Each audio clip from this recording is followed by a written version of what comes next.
tới là chán. Đêm hôm qua bố không thể nào ngủ được, cứ ngồi canh số đếm xem bao nhiêu con muỗi nó hỏi anh ơi cho em xin ít máu.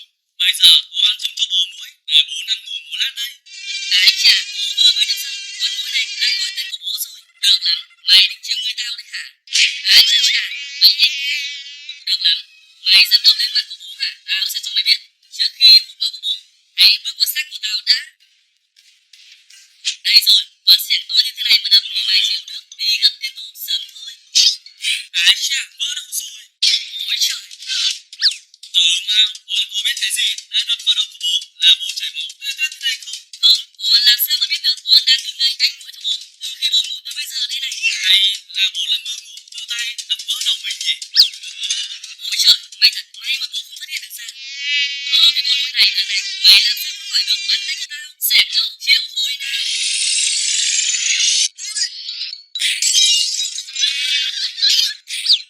Được lắm, mày cũng lượn lách đánh cái bóp ngáp đấy để xem mày sẽ chạy kiểu gì đây.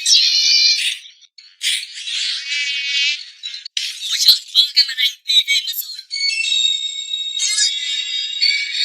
Ôi, nhà cửa toang hoang rồi.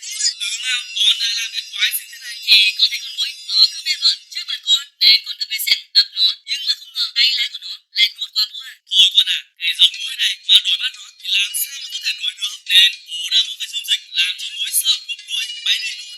Chúng ta chỉ cần phun lên người rồi sẽ ngủ ngon như vậy, không cần suy nghĩ gì nữa. Từ bây giờ con sẽ không phải vất vả đi tìm rồi đập nó nữa.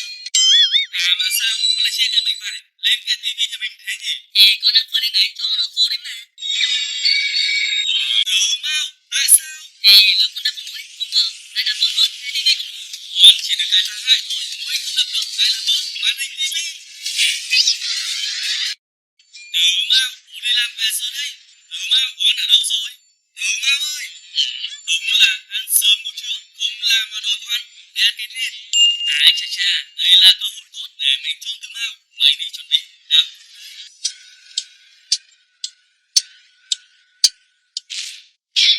Để xem lần này Tớ Mao sẽ bị mình chôn trong một quả nhớ tới già luôn. À, bố làm gì mà ám vậy? Mày kể ra xem nào. Để mình nghe ngóng xem bố làm gì bên trong nào. Ha, lần này bố sẽ dùng keo chỉ tóc để bố kín mặt con. Xem con sẽ thành con gì đây? Bố được làm đấy, đang bày mưu kính kế vật để chôn mình hả? Không dễ vậy đâu. Ha ha ha, rồi bố sẽ livestream cho mọi người xem.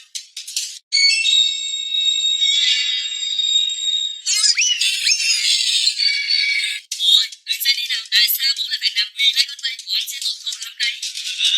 À không, vì lại cái gì? Bố đang định đi hút keo cho nó đẹp trai. Nhưng mà không ngờ vấp phải không khí nên nó ngã ra đấy thôi. Thôi, bố đi sửa mặt đây. Bố không sao đâu, hôm nay không khí cầm cành quá đấy. Thì cứ vấp phải là bị ngã rồi. Trước khi bố chôn được mình thì mình sẽ phải làm cho bố một trận nhớ đời luôn. Mình sẽ bơm nước rửa bát ra sàn nhà. Bố tưởng chôn con là dễ à? Không dễ đâu.